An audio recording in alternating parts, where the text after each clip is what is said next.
Hello দর্শক, আজকে আমি দুধ পুলি পিঠা তৈরি করব।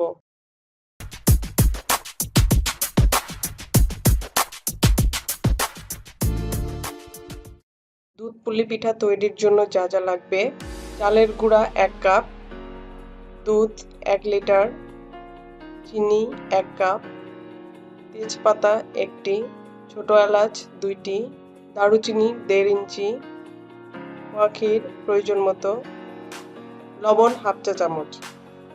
প্রথমে পিঠা ভিজানোর জন্য আমি দুধ রেডি করব। এজন্য হালকা আঁচে দুধ জাল দেব। দুধ যখন ফুটতে শুরু করবে তখন তেজপাতা, ছোট এলাচ ও দারুচিনি দিয়ে দেব এবং 7-8 মিনিট জাল দিয়ে দুধ একটু ঘন করে নেব। দুধ জাল দেওয়ার সময় ঘন ঘন নাড়তে হবে যাতে দুধ কড়াইয়ের নিচে লেগে না ধরে বা পুড়ে না যায়। দুধ জালের শেষের দিকে চিনি দিয়ে তা দুধের সাথে ভালোভাবে মিশিয়ে নিব এবং চুলার জাল বন্ধ করে দেব।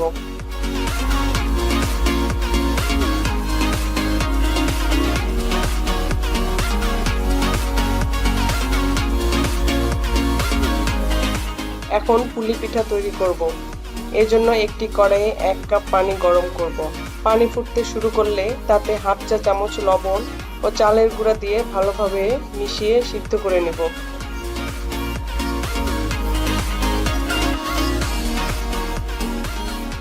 সিদ্ধ করা চালের গুঁড়ার কাইটি ভালো করে মথে ডো বানাবো।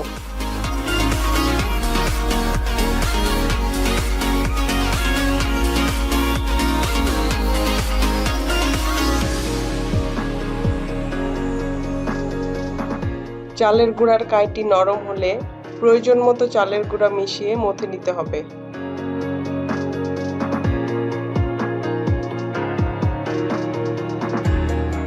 ডো থেকে অল্প পরিমাণ কাই নিয়ে তা হাত দিয়ে ছোট বাটির আকারে বানাবো এবং মাঝখানে খোয়া ক্ষীর দিয়ে পুলি বানিয়ে নেব।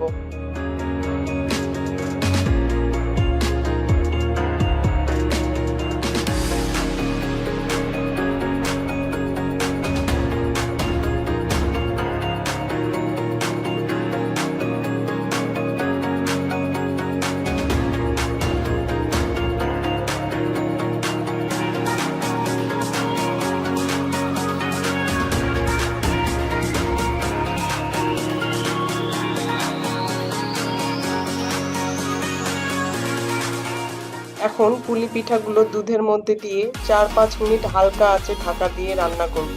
এতে পুলিগুলো আরও সিদ্ধ হয়ে নরম হবে। 4-5 মিনিট পর চুলার আঁচ বন্ধ করে পিঠাগুলো 2-3 ঘন্টা ভিজিয়ে রাখতে হবে। এতে করে পিঠাগুলো খেতে মজাদার ও সুস্বাদু হবে।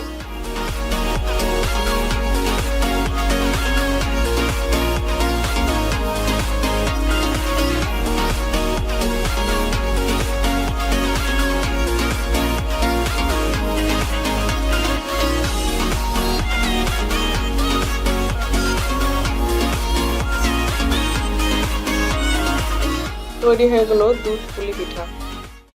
আমার এই রেসিপিটি দেখার জন্য ধন্যবাদ। রেসিপিটি ভালো লাগলে অবশ্যই লাইক, শেয়ার এবং সাবস্ক্রাইব করবেন।